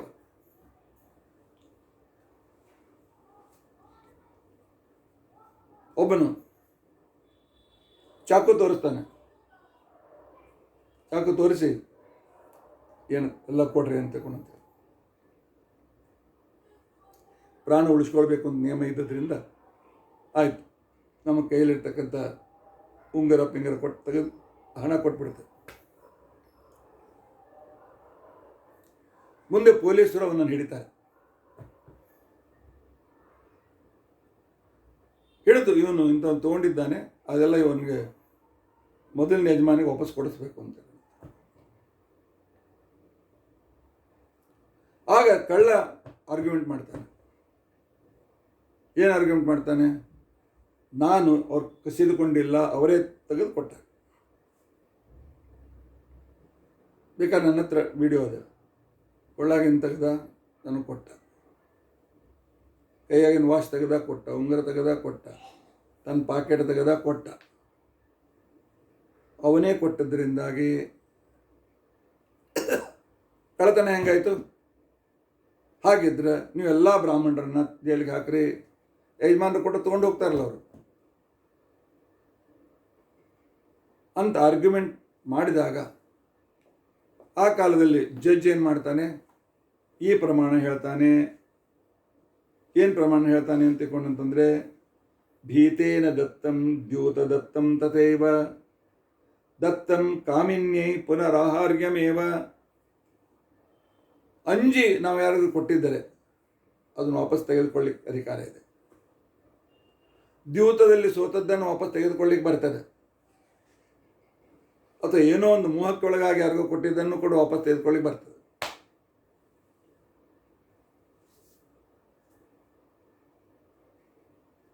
ಇದರ ಜೊತೆಗೆ ಇನ್ನೊಂದು ಉಪನಿಯಮ ಇದೆ. ಏನು ಉಪನಿಯಮ ಇದೆ ಅಂತ ತಿಳ್ಕೊಂಡಂತಂದರೆ, ಜೂಜಿನಲ್ಲಿ ನಾವು ಸೋತಿರ್ತಕ್ಕಂಥ ಸಂದರ್ಭದಲ್ಲಿ ಎದುರಾಳಿ ನಮ್ಮನ್ನು ಜೂಜಿನಲ್ಲಿ ಸೋಲಿಸಿದ್ದಾನೆ. ಪಾಪ ಅವನಿಗೆ ಬೇರೆ ವಿದ್ಯೆ ಬರೋದಿಲ್ಲ, ಇದನ್ನು ಮಾಡ್ಕೊಂಡೆ ತಾನು ಹೊಟ್ಟೆ ತುಂಬಿಸ್ಕೊಳ್ಳಿಕತ್ತಾನೆ. ಅಂಥ ವ್ಯಕ್ತಿ ನಮ್ಮಿಂದ ತಗೊಂಡದ್ದು ವಾಪಸ್ ಕೊಡಬೇಕೇನು? ನಮ್ಮ ಧರ್ಮ ಸ್ವಲ್ಪ ಎಷ್ಟಿದೆ ನೋಡಿ. ನಮ್ಮ ಧರ್ಮ ಹೇಳ್ತಾರೆ, ಅವನಿಗೆ ಊಟಕ್ಕೆ ಬಟ್ಟೆ ಆಗೋಷ್ಟು ಅದನ್ನು ಇಟ್ಟು ಉಳಿದು ತಗೋರಿ ಅಂತ. ಒಬ್ಬ ವ್ಯಕ್ತಿ ಉಪವಾಸ ಇದ್ದ, ಸಂಜೆ ತನಕ ಏನು ತಿನ್ಲಿಕ್ಕೆ ಸಿಗಲಿಲ್ಲ. ಅಷ್ಟೊತ್ತಿಗೆ ರೋಡ್ ಯಾರೂ ಇರಲಿಲ್ಲ. ಎದುರಿಗಿಂದ ಅವ್ರು ನನ್ನಂತ ಒಬ್ರು ಬಂದರು. ಏಯ್ ಚಾಕು ಕೊಡು ಅಂತ ಇಸ್ಕೊಂಡು ಹಿಡಿದ ಮೇಲೆ ಹೇಳ್ದ, ಅವತ್ತಿನ ದಿವಸ ಊಟ ಇಲ್ಲ, ನಾನು ಸಾಯ್ತಿದ್ದೆ, ತೊಗೊಂಡಿನಿ, ನಾನು ಭಿಕ್ಷಾ ಬೇಡ್ತೀನಿ. ಹಾಗಾದ್ರೆ ಜಡ್ಜ್ ಏನು ಮಾಡ್ತಾನೆ? ಆಯ್ತಪ್ಪ ಸ್ವಲ್ಪ ಅವ್ನು ಕೊಡು, ಒಟ್ಟು ತುಂಬಿಸ್ಕೊಳ್ಳಿ, ಉಳಿದ್ನೇ ತೊಗೊಂಡು ಹೋಗುವಂತ. ದ್ಯೂತೆ ಸ್ತ್ರೀಯಾಂ ನಾಲ್ಪ ಹಾರ್ಯಾರ್ ವೈ ಯದ್ದೇಷಾಂ ಭೋಗ್ಯಮಲ್ಪಂ ತದೀಯಂ ಭೋಗೇನ ತದ್ ಬಂಧುಭಿಶ್ಚ ಹಾರ್ಯ. ಆದರೆ ತೆಗೆದುಕೊಂಡದ್ದು ಅಷ್ಟೇ ಅವನ ಹತ್ರ ಇದ್ದರೆ ಸ್ವಲ್ಪ ಅವನು ಹೊಟ್ಟೆ ತುಂಬುಷ್ಟು ಅವನು ಕೊಟ್ಟು ಉಳ್ತೋರಿ ಅಂತ. ಕೆಲವು ಸಲ ಹೊಟ್ಟೆಗೋಸ್ಕರ ಮನುಷ್ಯ ಪಾಪ ಮಾಡ್ತಾನೆ. ಅಂಥ ಸಂದರ್ಭದಲ್ಲಿ ಅವನಿಗೆ ಹೊಟ್ಟೆಗೆ ಅನುಕೂಲ ಮಾಡಿ ಕೊಡುವಷ್ಟರಲ್ಲಿವರೆಗೂ ಮಾಡಿದ ಇದನ್ನು ಕ್ಷಮಿಸಬೇಕು ಅಂತ ಸಾಧ್ಯ. ಸ್ವಲ್ಪ ವಿಚಿತ್ರ ಕಾಣಿಸ್ತದೆ, ಆದರೆ ನಮ್ಮ ಶಾಸ್ತ್ರ ಎಲ್ಲರೂ ಊಟ ಮಾಡ್ಕೊಂಡು ಸುಖವಾಗಿರಲಿ ಅಂತ ಅನ್ನೋದನ್ನೇ ಬಯಸ್ತದೆ. ಆದರೆ ಇಲ್ಲಿ ಕೌರವರಿಗೆ ಅವ್ರ ರಾಜ್ಯ ಅದಲ್ಲ, ನಮ್ಮ ರಾಜ್ಯ ತೆಗೆದುಕೊಳ್ಳದೆ ಅವ್ರ ಊಟಕ್ಕೆ ಗತಿ ಇಲ್ಲ ಅಂತ ಪರಿಸ್ಥಿತಿ ಇಲ್ಲ. ಆದ್ದರಿಂದ ಎಲ್ಲ ಕಿತ್ಕೊಳ್ಳಿಕ್ಕೆ ನಾವು ನಮ್ದಿಂದ ಏನು ತೊಗೊಂಡ್ರೆ ವಾಪಸ್ ತಗೊಳ್ಳಿಕ್ಕೆ ಬರ್ತದೆ. ಅವ್ರು ತೊಗೊಂಡು ಅವ್ರ ಸಂಪತ್ತಿ ನಮ್ಗೆ ಬೇಡ.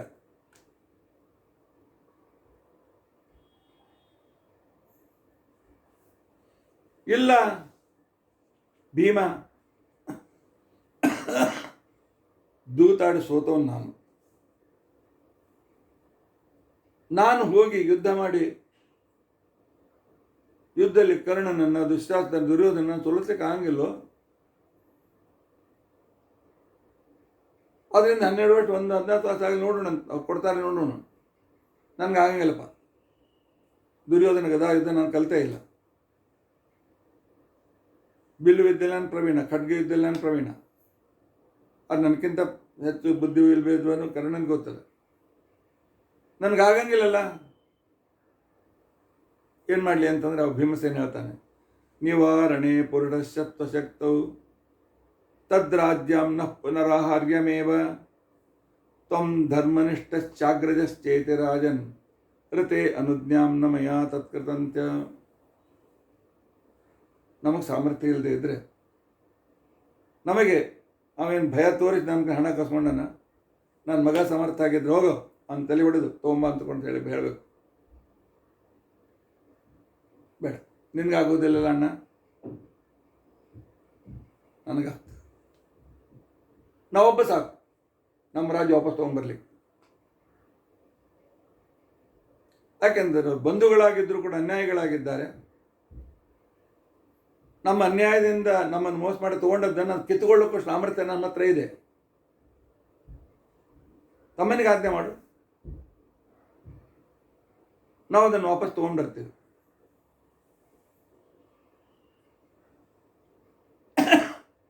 ಅದಾಗ ನಿನಗೆ ಯಾವ ದೋಷ ಬರೋದಿಲ್ಲ. ಧರ್ಮರಾಜ ಅಂತಾನೆ ಇಲ್ಲ, ನಾವು 12 ವರ್ಷ ಅಂತ ಹೇಳಿವಲ್ಲ ಅಣ್ಣ. ಶಾಸ್ತ್ರದಲ್ಲಿ ಇದು ನಿಯಮಗಳು ಇವೆ. ದಾತಾಶ್ಚನುಜ್ಞಾಂ ಯದಿ ತಾನ್ ನಿಹತ್ಯ. ಅಂತಂದು ಅಣ್ಣ. ಆಯ್ತು ಭೀಮ, ಹೇಗೆ ಮೋದಿ ಸೈನ್ಯಕ್ಕೆ ನಿಮಗೆ ಹ್ಯಾಕೆ ಕಾಣುತ್ತೆ ಆ ರೀತಿಯಿಂದ ಆಕ್ರಮಣ ಮಾಡಿ ದುಷ್ಟರನ್ನು ನಾಶಪಡಿಸಬೇಡಿ, ಪ್ರತಿಯೊಂದಕ್ಕೆ ನಮ್ಮನ್ನು ಕೇಳಬೇಡಿ. ಟೆರರಿಸ್ಟನ್ನು ಕೊಲ್ಲುವುದಕ್ಕೋಸ್ಕರ, ಅವರಿಗೆ ಸಹಾಯ ಮಾಡ್ತಕ್ಕಂಥ ಕೊಲ್ಲುವುದಕ್ಕೋಸ್ಕರ ಫ್ರೀ ಹ್ಯಾಂಡ್. ಅದಕ್ಕೆ ಅದೇ ರೀತಿ ಭೀಮ ಹೇಳ್ತಾನೆ, ಅಣ್ಣ ನನಗೆ ಫ್ರೀ ಹ್ಯಾಂಡ್ ಕೊಡು, ನಾನು ಒಬ್ಬನೇ ಹೋಗಿ ಅವರನ್ನು ಸದೆ ಬಿಡೋದು, ಎಲ್ಲ ಸಂಪತ್ತು ರಾಜ್ಯ ವಾಪಸ್ ತೊಗೊಂಡ್ಬರ್ತೇನೆ. ಸತ್ಯಂ ಪಾಪೇಶ್ವಪಿ ಕರ್ತುಂ ಯದೀಚ್ಛಾ. ಇಲ್ಲಪ್ಪ ಭೀಮ, ವಚನಭ್ರಷ್ಟನಾಗೋದು ನನಗೆ ಇಚ್ಛಾ ಇಲ್ಲಪ್ಪ. 12 ವರ್ಷ ಅಂತ ಹೇಳಿವಿ, 1 ವರ್ಷ ಅಜ್ಞಾತವಾಸ ಅಂತ ಹೇಳಿವಿ. ನಾಳೆ ಧರ್ಮರಾಜ ಮಾತು ಮೀರಿದ ಅಂತ ಅಪವಾದ ನಂಗೆ ಬೇಡ. ಸರಿ, ನಿನಗೆ ಅಪವಾದ ಬೇಡಲ್ಲ. ಶಾಸ್ತ್ರದಂತೆ ಇವೆಲ್ಲ ಯಜ್ಞಯಾಗಾದಿಗಳು ಶಾಸ್ತ್ರಕ್ಕೆ ಸಂಬಂಧಿಸಿದ ವಿಷಯಗಳು. ಶಾಸ್ತ್ರಕ್ಕೆ ಸಂಬಂಧಿಸಿದ ವಿಷಯ ಆದ್ದರಿಂದಾಗಿ ಶಾಸ್ತ್ರ ನಾವು ಹೇಳಿದಂತೆ ಕೇಳಬೇಕು. ಶಾಸ್ತ್ರ ಹೇಳ್ತದೆ ಏನು ಅಂತ ತಿಳ್ಕೊಂಡಂತಂದರೆ, ಒಂದು ಶಾಸ್ತ್ರದಲ್ಲಿ ಹೇಳ್ತಾರೆ 100 ವರ್ಷಗಳವರೆಗೆ 12 ವರ್ಷಗಳವರೆಗೆ ಯಜ್ಞವನ್ನು ಮಾಡಬೇಕು ಅಂತ ತಿಳ್ಕೊಂಡಂತ. ಆದರೆ 12 ವರ್ಷವರೆಗೂ ವಿಘ್ನ ಬರದೆ ಮಾಡ್ಲಿಕ್ಕೆ ಆಗಂಗಿಲ್ಲ. ಅದಕ್ಕೆ ವೇದ ಹೇಳ್ತದೆ, ನೋಡಪ್ಪ 12 ವರ್ಷ ಮಾಡ್ಲಿಕ್ಕೆ ಆಗೋದಿಲ್ಲ ಅಂತಂದರೆ ಮಾಸೋ ವೈವರ್ಷ ಅಂತ ತಿಳ್ಕೊಂಡಂತೇಳಿ ವೇದದಲ್ಲಿ ಪ್ರಮಾಣ ಇದೆ. ಕೆಲವು ವಿಶಿಷ್ಟ ಕಾರ್ಯಗಳಲ್ಲಿ 1 ತಿಂಗಳನ್ನೇ 1 ವರ್ಷ ಅಂತ ಹಿಡಿಬೇಕು. ಆಯ್ತು, 12 ವರ್ಷ ಅಂತ ಸಂಕಲ್ಪ ಮಾಡಿದ್ದೆಲ್ಲ 12 ತಿಂಗಳು ಅಂತ ಮಾಡಿ ಮುಗಿಸ್ತು. ಆಚಾರ್ಯ ಭಾಳ ಒಳ್ಳೆ ಮಾತನ್ನು ಹೇಳಿದರು. ಹೇಗೆ ತಿಂಗಳನ್ನು ವರ್ಷ ಅಂತ ತಿಳ್ಕೊಳ್ಬೇಕು ಅಂತ ಹೇಳಿದ್ರೆ, ಹಾಗೇನು 1 ವಾರವನ್ನು ತಿಂಗಳಂತ ಹಿಡ್ಕೋತೀವಿ. ಚಾತುರ್ಮಾಸ್ಯ ವ್ರತ ಮಾಡಬೇಕು.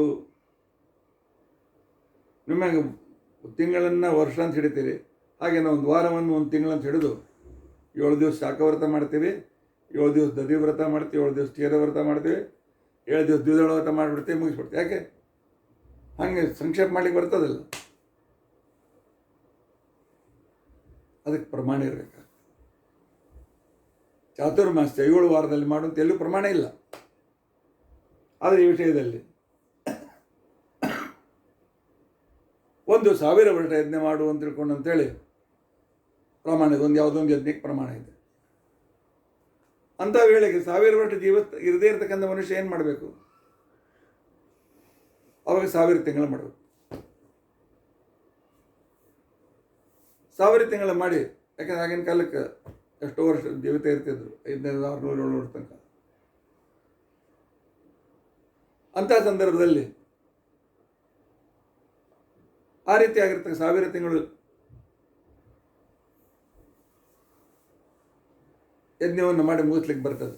ಯಾಕೆಂದ್ರೆ ಕೃತಯುಗದಲ್ಲಿ, ತ್ರೇತಾಯುಗದಲ್ಲಿ 1,00,000 ವರ್ಷ 10,00,000 ವರ್ಷ ಜೀವಂತಿದ್ರು. ಅದರಿಂದ 1000 ತಿಂಗಳ ಯಜ್ಞ ಮಾಡ್ಲಿಕ್ಕೆ ಬರ್ತಿತ್ತು ಅವ್ರಿಗೆ. ಈಗ 12 ತಿಂಗಳು ಮುಗಿದು ಹೋಗಿದೆ. ಇನ್ನು 1 ತಿಂಗಳು ಉಳಿದಿದೆ. ನಡಿ ಅಜ್ಞಾತವಾಸಕ್ಕೆ ಹೋಗೋಣ. 1 ತಿಂಗಳು ಅಜ್ಞಾತವಾಸ ಮಾಡಿ ಅವ್ರುಗಳನ್ನ ನಮ್ಮ ರಾಜ್ಯ ಕೊಡ್ತೀರೋ ಇಲ್ಲೋ ಅಂತೇಳಿ, ಕೊಡೋದಿಲ್ಲ ಅಂತಕೊಂಡಂತಂದರೆ ನಿಹತ್ಯ ರಾಜ್ಯಂ ಪ್ರತಿಪಾಲಯಾಮ.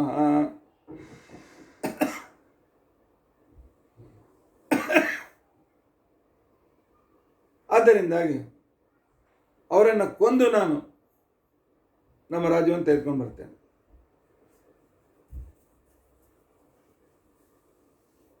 ಅಲ್ಪ ಬಂಧುಗಳ ಹಿಂಸ ಹೆಂಗೆ ಮಾಡ್ಬೇಕಪ್ಪ ಭೀಮ? ಸರಿಯಲ್ಲೇನು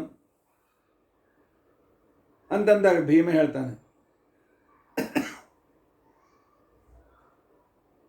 ಮೊದಲೇ ಕೆಲಸ ಅಣ್ಣ, ದುಷ್ಟರಾಗಿರ್ತಕ್ಕಂತಹ ಶತ್ರುಗಳನ್ನು ಸಂಹಾರ ಮಾಡಲೇಬೇಕು.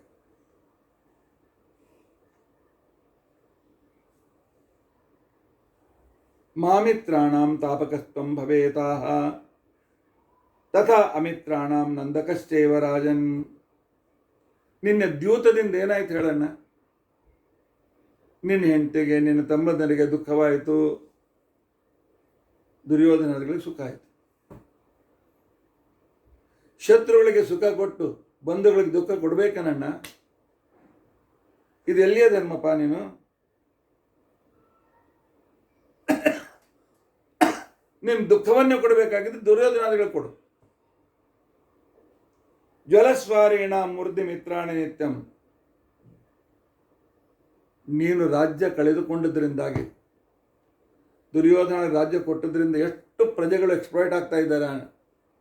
ಮುಖ್ಯ ನಿನ್ನ ಹೆಂಡತಿ ಮಕ್ಕಳು ನಾವು ಎಕ್ಸ್ಪ್ಲಾಯ್ಟ್ ಆಗಿವಿ, ನಿನ್ನ ತಮ್ಮಂದಿರೆಲ್ಲ. ನಮ್ಮನ್ನು ನಂಬಿದ ಎಲ್ಲ ಸಜ್ಜನರನ್ನು ಹೇಗೆ ಪಾಕಿಸ್ತಾನ, ಬಾಂಗ್ಲಾದೇಶದಲ್ಲಿ ಹಿಂದೂಗಳನ್ನು ಕೊಂದು ನಾಶ ಮಾಡಿದ್ರು, ಹಾಗೆ ಕೌರವರು ಪಾಂಡವರ ಪಕ್ಷಪಾತಿಗಳನ್ನೆಲ್ಲ ಕೊಲ್ಲಿಕ್ಕೆ ಪ್ರಾರಂಭ ಮಾಡಿದ್ದಾರೆ. ಅಷ್ಟೆಲ್ಲ ಪ್ರಜೆಗಳು ಪೀಡಿತರಾಗಬೇಕು ನಿನ್ನ ಒಂದು ಮಾತಿಗೋಸ್ಕರ ಇಲ್ಲ. ಧರ್ಮ ಈಗ ಹೇಳೋದಿಲ್ಲ. 10 ಜನರನ್ನು ಹೊಡೆದು 1000 ಜನರನ್ನು ಸುಖವಾಗಿಡೋದ್ರನ್ನು ಹೊಡಿರಿ ಅಂತ ಕೊಂಡ್ತಾರೆ.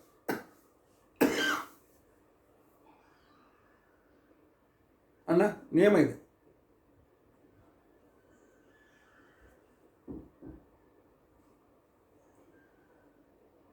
ಒಬ್ಬ ವ್ಯಕ್ತಿಯಿಂದ ಸಂಪೂರ್ಣವಾಗಿರ್ತಕ್ಕಂಥ ಅಥವಾ ಒಂದು ವ್ಯಕ್ತಿಯಿಂದ ಕುಲ ನಾಶವಾಗುವಂತಿದ್ರೆ ಆ ವ್ಯಕ್ತಿಯನ್ನು ಮನೆಯಿಂದ ಹೊರಗೆ ಹಾಕಬೇಕು ಅಂತ ಇಲ್ಲ, ಮಾತಲ್ಲಿ ಮಾಡಿ ಅವನನ್ನು ತ್ಯಾಗ ಮಾಡಿಬಿಡಿ ಅಂತ. ಒಂದು ಕುಟುಂಬದಲ್ಲಿ ಒಬ್ಬ ಬ್ರಾಹ್ಮಣರ ಕುಟುಂಬ, ಅದರಲ್ಲಿ ಒಬ್ಬನು ಕ್ರಿಶ್ಚಿಯನ್ ಆಗ್ತಾನೆ. ಅವನ ಜೊತೆಗೆ ಸಂಬಂಧ ಇಟ್ಕೊಂಡ್ರೆ ದಿನಾಲು ಆ ದೋಷ ನಮಗೂ ಬರ್ತದೆ. ಅಂಥ ವೇಳೆಯಲ್ಲಿ ಶಾಸ್ತ್ರ ಹೇಳ್ತಾರೆ, ಇವನು ನಮ್ಮ ರಕ್ತ ಸಂಬಂಧಿ ಅಲ್ಲ ಅಂತ ತಿಳ್ಕೊಂಡಂತ ಹೇಳಿ ತರ್ಪಣ ಕೊಟ್ಟು ಅವನ ಬದುಕಿ ಸರಿಸ್ಬಿಡ್ರಿ, ಅನುದಕೀಕರಣ ಅಂತ ತಿಳ್ಕೊಂಡಂತೇಳಿ ಕರೀತಾರೆ. ಒಬ್ಬನ ತ್ಯಾಗದಿಂದ ಕುಲವು ರಕ್ಷಿತವಾಗ್ತಾ ಇದ್ರೆ ಒಬ್ಬನನ್ನು ಬಿಟ್ಬಿಡಿ ಅಂತ. ಒಂದು ಕುಲದ ತ್ಯಾಗದಿಂದ ನಮ್ಮ ಒಂದು ಹಳ್ಳಿ ರಕ್ಷಿತವಾಗ್ತಿದ್ರೆ ಆ ಕುಲವನ್ನು ಹಳ್ಳಿಯಿಂದ ಹೊರಗೆ ಹಾಕ್ರಿ ಅಂತ ಹೇಳ್ತಾರೆ. ಒಂದು ಹಳ್ಳಿಯಿಂದ ಸಂಪೂರ್ಣ ರಾಜ್ಯಕ್ಕೆ ಅನಾನುಕೂಲ ಆಗ್ತಾ ಇದ್ದರೆ ಆ ಹಳ್ಳಿಯನ್ನು ಬಿಟ್ಬಿಡು, ಅದಕ್ಕೆ ಲಕ್ಷ್ಯ ಕೊಡಬೇಡ ಅಂತ. ಇನ್ನು ಆತ್ಮೋದ್ಧಾರಕ್ಕೋಸ್ಕರ ಜಗತ್ತನ್ನ ಮೇಲೆ ಬಿಟ್ಬಿಡು ಅಂತಂತ. ತ್ಯಜೇದೇಕಂ ಕುಲಸ್ಯಾರ್ಥೆ ಗ್ರಾಮಾರ್ಥೆ ಸ್ತತ್ ಕುಲಂ ತ್ಯಜೇತ್ ಗ್ರಾಮಂ ಜನಪದಸ್ಯಾರ್ಥೆ ಆತ್ಮಾರ್ಥೆ ಪೃಥ್ವೀಂ ತ್ಯಜೇತ್ ಅಂತಕ್ಕಂಥ ಶಾಸ್ತ್ರ ಇದೆ. ದುರ್ಯೋಧನಾದಿಗಳನ್ನು ಶಿಕ್ಷಿಸುವುದರಿಂದ ಸಂಪೂರ್ಣ ಭಾರತ ದೇಶಕ್ಕೆ ಸುಖವಾಗ್ತಿದ್ರೆ ಅವರನ್ನು ಶಿಕ್ಷಿಸುವುದೇ ಯೋಗ್ಯ. ಬಂಧುಗಳಾಗಿರಲಿ, ಏನೇ ಆಗಿರಲಿ, ಅವರು ಜಗತ್ಕಂಟಕರಾಗಿದ್ದಾರೆ. ಜಗತ್ಕಂಟಕರನ್ನು ದೂರ ಮಾಡ್ತಕ್ಕಂಥದ್ದು ನಮ್ಮ ಕರ್ತವ್ಯ. ಅಣ್ಣ, ನಾನು ಅರ್ಜುನ, ನಕುಲ, ಸಹದೇವ, ನಿನಗೆ ಗೊತ್ತಿದೆ, ಅದು ಗೊತ್ತಿರ್ಬೋದು, ಪ್ರತಿಜ್ಞೆ ಮಾಡಿದ್ದೇವೆ, ಅಣ್ಣನಿಗೆ ಕೇಳದೆ ಏನು ಕೆಲಸ ಮಾಡೋದಿಲ್ಲ ಅಂತ ತಿಳ್ಕೊಂಡು ಅಂತೇಳಿ. ಈ ಪ್ರತಿಜ್ಞೆ ಮಾಡಿರದೇ ಇದ್ದರೆ ನಾನು ಆಗಲೇ ದುರ್ಯೋಧನ ಅನ್ಕೊಂಡು ನೀನು ರಾಜ್ಯದ ಮೇಲೆ ಕೂಡಿಸ್ತಿದ್ದೆ. ಅಣ್ಣನ ಮಾತು ಮೀರೋದಿಲ್ಲ ಅಂತಕೊಂಡಂತಂದ್ರಿಂದಾಗಿ ನಿನ್ನ ಹತ್ರ ಬಂದೇನೆ. ಬಹಳ ಪರೀಕ್ಷೆ ಮಾಡಬೇಡ, ನನಗೆ ಅನುಮತಿ ಕೊಡು, ನೀ ಆರಾಮಾಗಿರು, ನಾನೆಲ್ಲ ಮಾಡ್ಕೊಂಡು ಬರ್ತೇನೆ. ಅಂದರೆ ಶಾಸ್ತ್ರದ ಉಪದೇಶದ ಎಷ್ಟು ಸೂಕ್ಷ್ಮ ಉಪದೇಶವನ್ನು, ಶಾಸ್ತ್ರ ಆತ್ಮರಕ್ಷಣೆಗಿರ್ತಕ್ಕಂಥ ಉಪದೇಶವನ್ನು ಎಷ್ಟು ಸೂಕ್ಷ್ಮವಾಗಿ ಕೊಟ್ಟಿದೆ. ಶಾಸ್ತ್ರ ಓದದೇ ಇದ್ದರೆ ಅನೇಕ ಸಂದರ್ಭದಲ್ಲಿ ಅನೇಕ ರೀತಿಯಾಗಿರ್ತಕ್ಕಂಥ ಅನಾನುಕೂಲತೆ ಉಂಟಾಗ್ತದೆ. ಮನುಷ್ಯ ಶಾಸ್ತ್ರದ ಹೆಸರಿನಲ್ಲಿ ತಪ್ಪು ದಾರಿ ಹಿಡಿಯೋಕ್ಕೆ ಸಾಧ್ಯತೆ ಇದೆ. ಅದಕ್ಕೋಸ್ಕರ ಶಾಸ್ತ್ರದ ಆಳವಾದ ಅಭ್ಯಾಸ ಇರಬೇಕು. ಈ ರೀತಿಯಾಗಿ ಭೀಮಸೇನ ತನ್ನ ಅಣ್ಣನಿಗೆ ಉಪದೇಶ ಕೊಡುವ ನಿಮಿತ್ತದಿಂದಾಗಿ ನಾನು ಕೀರ್ತನ ಭಕ್ತಿಯ ಒಂದು ಉದಾಹರಣೆ. ಕೀರ್ತನ ಭಕ್ತಿ ಅಂತ ತಿಳ್ಕೊಂಡಂತ ಅದರ ಮೂರ್ತ ಸ್ವರೂಪ ಭೀಮಸೇನ. ಇನ್ನು ಮುಂದೆ ಭೀಮಸೇನ ಏನು ಮಾಡ್ತಾನೆ? ಶ್ರವಣಂ, ಕೀರ್ತನಂ, ವಿಷ್ಣು ಸ್ಮರಣ, ಪಾದ ಸೇವನ, ಇದೆಲ್ಲ ಅದು ಕೂಡ ಭೀಮನ, ಆ ಭಕ್ತಿಯು ಕೂಡ ಭೀಮನಲ್ಲಿ ಎಲ್ಲಿ ಕಂಡು ಬರ್ತದೆ ಅನ್ನೋದನ್ನು ನಾವು ನಾಳಿನ ದಿವಸ ಚಿಂತನೆ ಮಾಡಲಿಕ್ಕೆ ಪ್ರಯತ್ನಿಸೋಣ. ಇತಿ ಅದ್ಯ ಕಥಾ ಪ್ರಸಕ್ತಿ. ಶ್ರೀಕೃಷ್ಣಾರ್ಪಣಮಸ್ತು. ಹರೇ ರಾಮ ಹರೇ ರಾಮ, ರಾಮ ರಾಮ ಹರೇ ಹರೇ, ಹರೇ ಕೃಷ್ಣ ಕೃಷ್ಣ ಕೃಷ್ಣ ಹರೇ ಹರೇ. ಇವತ್ತು ನಾವು ತಿಳಿದುಕೊಂಡದ್ದೇನು? ಧರ್ಮದಂತಹ ಅತೀಂದ್ರಿಯ ವಿಷಯಗಳ ಬಗ್ಗೆ ನಮ್ಮ ಪ್ರತ್ಯಕ್ಷದ ಜ್ಞಾನ ಉಪಯೋಗ ಬೀಳೋದಿಲ್ಲ, ನಮ್ಮ ಲಾಜಿಕ್ ಉಪಯೋಗ ಬೀಳೋದಿಲ್ಲ, ನಮ್ಮ ಪೌರುಷೇಯ ಗ್ರಂಥಗಳು ವೇದಾನುಸಾರಿಯಾಗಿರದೇ ಇದ್ದರೆ ಅವು ಉಪಯೋಗಕ್ಕೆ ಬೀಳೋದಿಲ್ಲ. ಕೇವಲ ಒಂದು ಅಪೌರುಷೇಯವಾದ ವಾಕ್ಯವೇ ನಮ್ಮ ಪುಣ್ಯ, ಪಾಪ, ಧರ್ಮ, ಅಧರ್ಮ ಇತ್ಯಾದಿಗಳ ಬಗ್ಗೆ ನಿರ್ಣಯ ಕೊಡ್ತದೆ. ಅಂಥದ್ದು ನಮಗೆ ಉಪಲಬ್ಧ ಇದೆ. ಆ ವೇದದ ಪೌರುಷೇಯತ್ವವನ್ನು ನಾವು ಪೂರ್ತಿಯಾಗಿ ನಂಬಲೇಬೇಕು ಅಂತನ್ನೋ ವಿಚಾರವನ್ನು, ಮತ್ತು